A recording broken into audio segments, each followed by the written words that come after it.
Hello, my name is Natalie Gamalski and my partners are Samantha Rosochacki and Slifco. Our presentation today is about IHA Gynecology and Obstetrics. IHA stands for Integrated Healthcare Associates, and it is a multidisciplinary medical group based in Ann Arbor whose vision, mission, and purpose are to provide personalized care for patients from infancy through their senior years.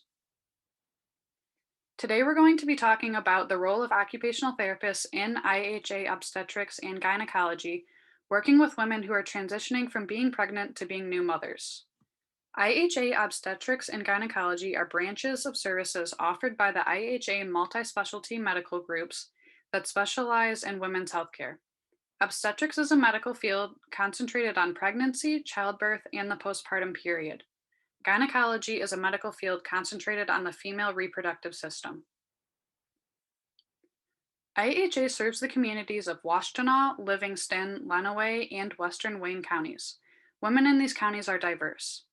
The populations include different races, the most prevalent including white, Black, Asian, and non-Hispanic. Cultural expectations among these groups can include expectations for women to leave their career, whether or not to breastfeed their child, or what parenting style to use. Other considerations include the location and accessibility of services, income and poverty level, and insurance, all influencing who is likely to seek IHA services.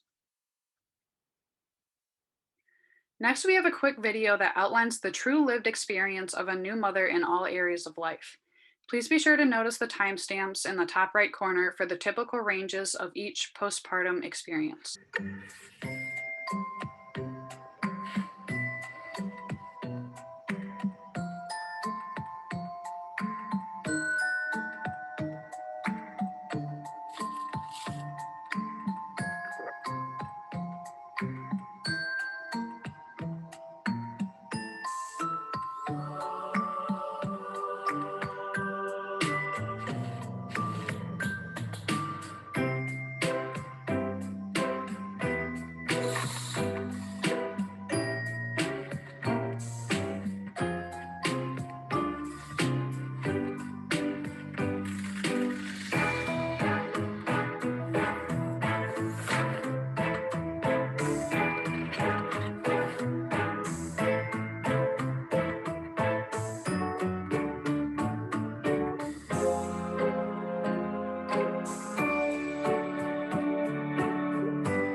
As you saw in the video, new mothers experience so many changes as they adapt to their new role, and the changes don't end after 6 weeks. New mothers continually experience changes in routine.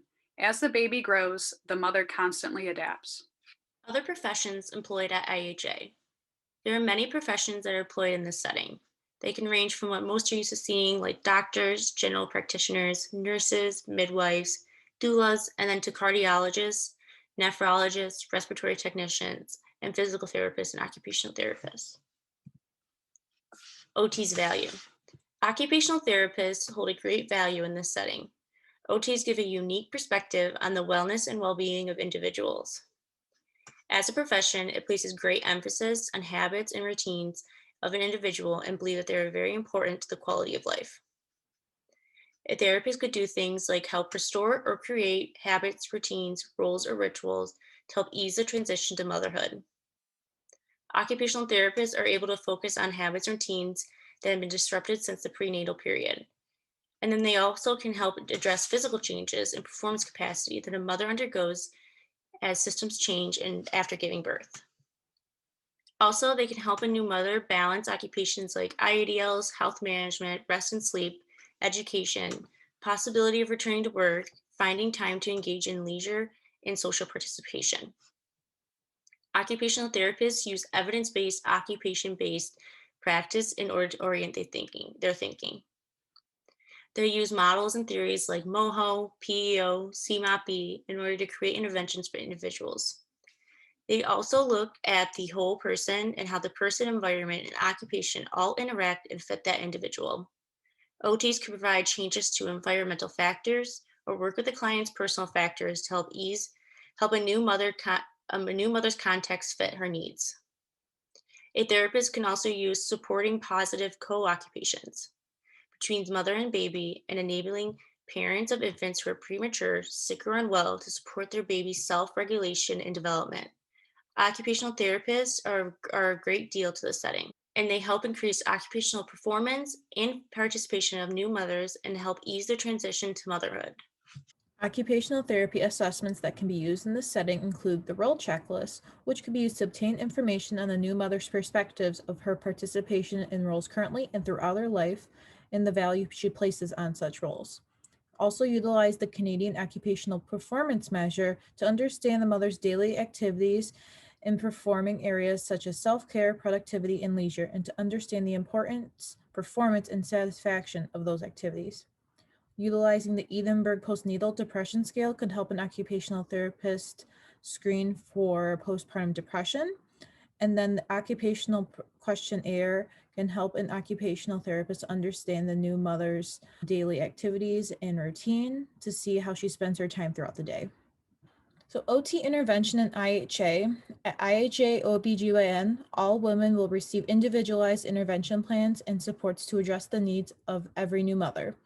As women grow into their new role of a mother, they experience constant changes in routine as their child grows and changes.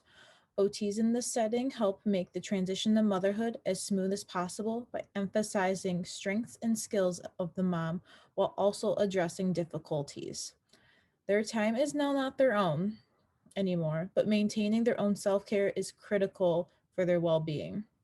For example, an OT may need to help a mother build social support in order for the mother to have time to take care of her own needs, including things such as sleep, eating, bathing, mental health, and other areas of daily life.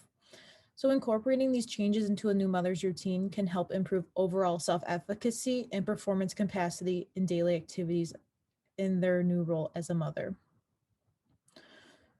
So, as we mentioned, occupational therapists will work with a very diverse group of individuals across various different counties.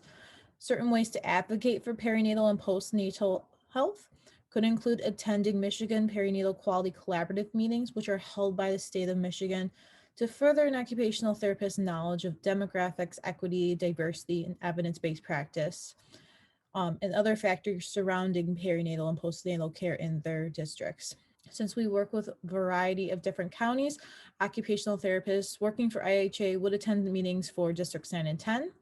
Then other certifications and training that an occupational therapist is able to obtain would be a pelvic rehabilitation practitioner certification, which would focus more on the physical aspects of therapy, including pelvic structures and pelvic floor dysfunctions. And then an occupational therapist could also obtain their certified cognitive behavioral therapist certification or their perinatal mental health certification in order to work on the more mental side of postnatal care, especially things such as depression with postpartum depression, changes in routines that really affect the mental status of the new mother.